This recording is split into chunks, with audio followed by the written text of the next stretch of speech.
114. Deuses quebrados.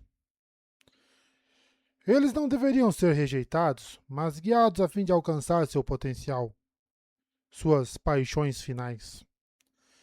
Reflexões de El no primeiro dos 10 dias finais.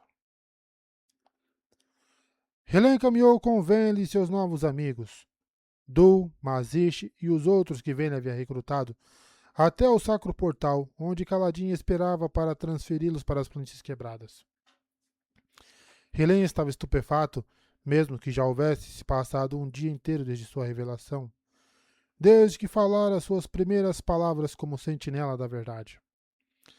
O esplêndido que eu estivera observando de dentro do coração de um caranguejo. Helen e Venli haviam confundido Tume com um esplêndido de vazio, coisa que ele não era. Outrora um esplêndido de névoa comum. Tume deixara Sajanat tocá-lo e, ao fazer isso, se transformar em algo novo. Um esplêndido tanto de honra quanto de ódio. Tume possui um novo ritmo, o ritmo da guerra. Algo que ele havia aprendido havia pouco tempo. Algo importante para seus irmãos ouvirem. Renarin sabe, pensou Helen. Ele sugeriu você, disse Tume, e contou à nossa mãe sobre você. Ele tinha razão. Nosso laço será forte e você será maravilhoso. Estamos impressionados, Helen. O mediador de mentes. É uma honra. Uma honra. Helen se sentiu bem ao ouvir isso. Ser escolhido pelo que ele havia feito. Kaladin esperava por eles na sala de transferência, que concluiu com a espada Sil. O ar das planícies quebradas era mais úmido e Helen achou familiar enquanto subiam na plataforma diante de Narak. Haviam encontrado Leshu e os outros 4 moldados que, ao serem transferidos para ali mais cedo, haviam recuperado a consciência. Leshu se aproximou voando e inclinou a cabeça para Kaladin em sinal de respeito. Você podia ficar aqui, Narak. Seu auxílio seria bem-vindo, disse Kaladin a ela. Nós lutamos contra os nossos para preservar vidas, disse Leshu. Não queremos continuar fazendo isso. Vamos encontrar uma terceira opção, longe desta guerra. O caminho dos ouvintes. Vamos encontrar nosso caminho por aí, disse Venli em confiança. De algum modo. Bem, vá com honra então, declarou Kaladin. E com a promessa da rainha. Se mudarem de ideia ou precisarem de refúgio, estaremos aqui para acolhê-los. Os celestiais alçaram voo, cantarolando em elogio. Começaram a baixar os novos ouvintes e seus suprimentos para o abismo, a fim de começarem a caminhada para leste. Com a passagem da grande tormenta e os moldados atentos ao demônio dos abismos de cima, eles conseguiriam chegar às planícies ocidentais para onde os outros ouvintes haviam ido. Helen abraçou Venli e cantarolou em elogio. Eu não mereço nada disso, sussurrou ela. Eu fui fraca, Helen. Então haja melhor da próxima vez, disse ele afastando-se. Este é o caminho da radiância, Venli. Nós dois vamos trilhá-lo agora. Escreva para mim via telepena quando encontrar os outros e mande lembranças para Tudi e Harvo, caso eles tenham sobrevivido. Ela cantarolou em apreciação. Você vai nos visitar em breve? Em breve, prometeu ele. Então a observou partir. Kaladin foi até Helen e pousou a mão no seu ombro. Helen não sentiu a armadura, embora aparentemente estivesse sempre ali, invisível, mas presente quando necessária. Como uma espada fractal, mas feita de muitos esprenos. Kaladin não perguntou se Helen queria partir com os outros. Ele havia decidido que precisava ficar, pelo menos até Renarin voltar. Além disso, bem, havia algo que Helen começara a temer. Algo nebuloso, mas desde que havia lhe ocorrido, persistente. Se os humanos tivessem uma chance de vencer aquela guerra, mas às custas de tirar a mente de todos os cantores como haviam feito no passado, fariam isso? Escravizariam um povo inteiro mais uma vez, caso tivessem a oportunidade? Aquele pensamento o perturbava. Ele confiava em Kaladin e nos amigos, mas na humanidade toda? Aquilo era pedir demais. Alguém precisava permanecer por perto para vigiar e garantir. Visitaria os ouvintes, mas ele era um radiante e era da Ponte 4. O retiro era seu lar. Vamos, disse Kaladin. Está na hora de nos despedirmos apropriadamente de Teft, entre amigos. A visão de Taravangian se expandiu, sua mente se expandiu, sua essência se expandiu. O tempo começou a perder significado.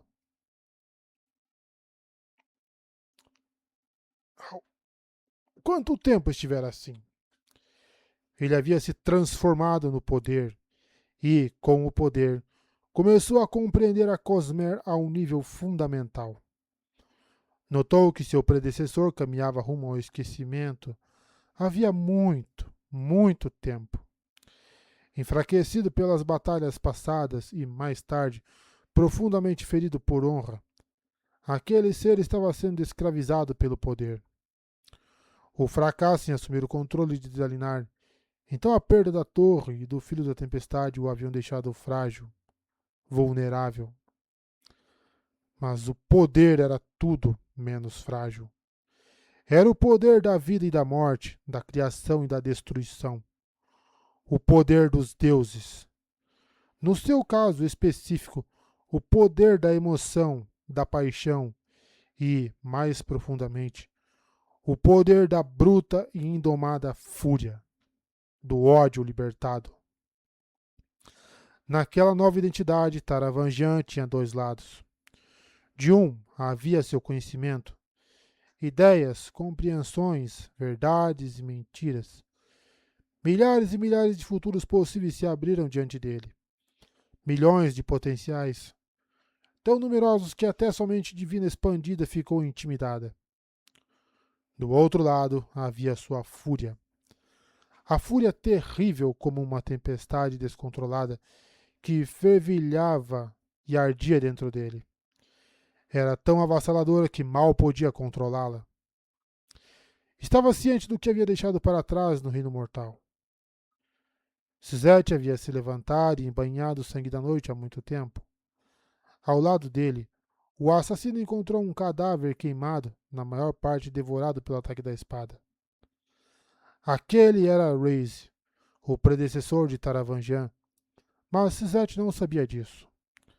A espada consumira as roupas e a maior parte da carne, deixando pedaços de osso cinza como pedra. Eles acham que aquilo sou eu, pensou Taravangian, lendo os possíveis futuros. Suzette não viu o que aconteceu comigo espiritualmente. Não sabe que Odium estava ali. Quase todos os futuros possíveis concordavam entre si. Suzette confessaria que fora até ali para matar Taravangian, mas, de algum modo, Taravangian havia sacado o sangue da noite e a arma o consumira. Pensavam que ele estava morto. Mas ele estava livre. Livre para destruir, para queimar, para causar caos e horror contra aqueles que haviam duvidado dele. Não. Não, livre para planejar como salvar o mundo dele mesmo. Taravangian podia enxergar tão longe, ver tanto. Precisava pensar. Queimar. Não, planejar. Precisava. Taravangian se sobressaltou quando percebeu outra coisa. Um poder crescente ali perto, visível apenas para alguém como ele. Um poder divino, infinito e verdejante. Ele não estava sozinho. Deram a Teft um funeral de rei, transmutando-o em pedra. Um escultor seria contratado para criar uma representação de Fendorana que seria erigida ao lado dele. Irmane disse que havia uma sala, escondida em algum lugar, onde os antigos radiantes ficavam para sempre em guarda como sentinelas de pedra. Seria bom ver Taft entre eles, de uniforme, e olhando todo mundo de cara feia, apesar de o embalsamador ter se esforçado muito. Parecia a coisa certa a fazer. Todos da Ponte 4 compareceram, exceto Rocha.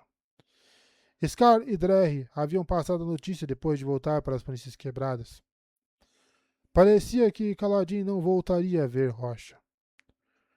Juntos, homens e mulheres da Ponte 4 louvaram Taft, beberam em sua homenagem e queimaram orações para ele.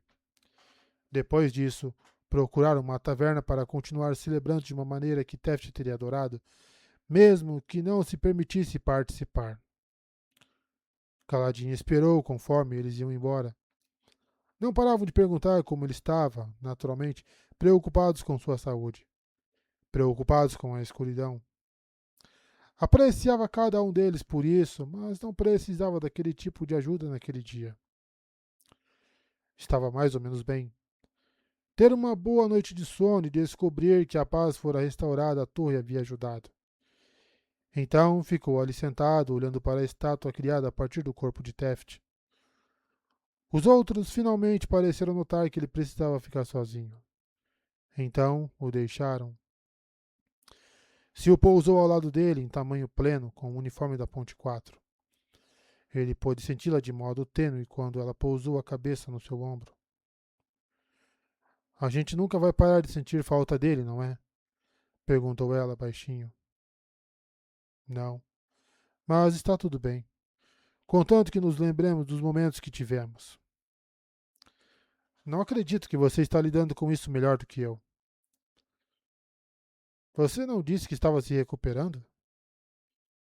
Estou, mas ainda dói. Quando a torre fora restaurada, ela havia praticamente voltado ao normal. Parte do desalento que Sil havia sentido fora devido ao que Raboniel havia feito. Outra parte não. Nós podemos perguntar a Dalinar se não há algo de errado com você. Um vínculo ou algo antinatural, disse Kaladin. Ele não vai encontrar nada. Estou apenas viva. E isso é parte de estar viva. Então, estou grata, ainda que parte disso seja desagradável. Ele assentiu. Muito desagradável, acrescentou ela. E então, para enfatizar a questão, como o cheiro humano depois de... Há quanto tempo você não toma banho? Ele sorriu e os dois permaneceram ali, olhando para Taft. Kaladin não sabia se acreditava no Todo-Poderoso ou nos salões tranquilinos, ou se as pessoas viviam depois da morte. Sim, vislumbrara algo em uma visão. Mas Dalinar havia visto muitas pessoas mortas nas suas visões, e isso não significava que elas ainda estavam vivas em algum lugar. Ele não sabia por que Tien lhe dera o cavalo de madeira, como que para provar que a visão era real, nem porque o objeto imediatamente desaparecera. Aquilo parecia indicar que a mente de Kaladin havia inventado um encontro. Isso não impedia que sentisse que havia realizado algo importante. Havia tirado dos ombros um fardo pesado. A dor não fora embora, mas a maior parte da vergonha, aquilo, ele deixara para trás. Depois de um tempo, se levantou e abraçou a estátua de Taft. Então, enxugou os olhos e assentiu para Sil. Eles precisavam seguir em frente, e, para isso, ele precisava decidir o que faria consigo mesmo agora que a crise havia terminado. Taravangian se tornava mais capaz a cada momento. O poder o moldava enquanto ele o continha. Foi até a beira do infinito, estudando a possibilidade sem fim como se fossem 1 milhão de sóis nascentes, e ele estivesse diante da costa de um oceano eterno. Era maravilhoso. Uma mulher se postou ao seu lado. Ele reconheceu o cabelo preto volumoso e cacheado, assim como o rosto redondo e vibrante e a pele escura. Ela também tinha outra forma. Muitas, mas uma mais profunda e verdadeira do que as outras. Você entende agora? Perguntou ela. Você precisava de alguém que fosse tentador para o poder, disse Taravangian, a luz brilhando como ouro. Mas também alguém que pudesse controlá-lo. Eu perdi a capacidade de salvar o mundo. Achei que fosse a inteligência, mas depois me perguntei se seria a habilidade de sentir. No final, eram as duas coisas. Você estava me preparando para isso. O poder de ódio é o mais perigoso dos 16. Ele dominou Raze, levando-o a destruir. E vai dominá-lo também, se você permitir. Imagino que eles tenham mostrado a você essa possibilidade, disse Taravangian, olhando para o infinito. Mas isso nem de longe é tão certeiro quanto eu imaginei. Mostra coisas que podem acontecer, mas não o coração daqueles em ação. Como você ousou tentar algo assim? Como soube que eu estaria em condições de enfrentar o desafio? Eu não sabia. Não havia como saber. Você estava rumando nessa direção. Tudo que pude fazer foi torcer para que, se você tivesse sucesso, minha dádiva funcionasse. Para que eu tivesse mudado você e que você tivesse se tornado alguém capaz de suportar esse poder com honra. Que poder! Que poder incrível! Taravangian espionou o infinito. Para salvar sua cidade e conseguira. Depois disso, quisera salvar Roshar. Poderia fazer isso agora. Poderia dar um fim à guerra. Raios. O contrato de Dalinar e Odium, que também acorrentava Taravangian, já ia fazer isso. Mas, além disso, e a Cosmere inteira? Ele ainda não conseguia enxergar tão longe. Talvez, depois de um tempo, conseguisse. Mas sabia quais eram os planos do seu predecessor e tinha acesso a parte do seu conhecimento. Então, sabia que a Cosmere estava um caos, governada por tolos, presidida por deuses quebrados. Havia muito o que fazer. Ele revisou os planos anteriores de Odium e identificou todas as falhas. Como ele havia se deixado manobrar naquele acordo específico com Dalinar? Como havia se permitido depender tanto de um torneio de campeões? Ele não sabia. Para vencer, era necessário garantir que, independentemente do resultado, saísse ganhando. Odium nunca deveria ter selado um acordo que não podia controlar por completo.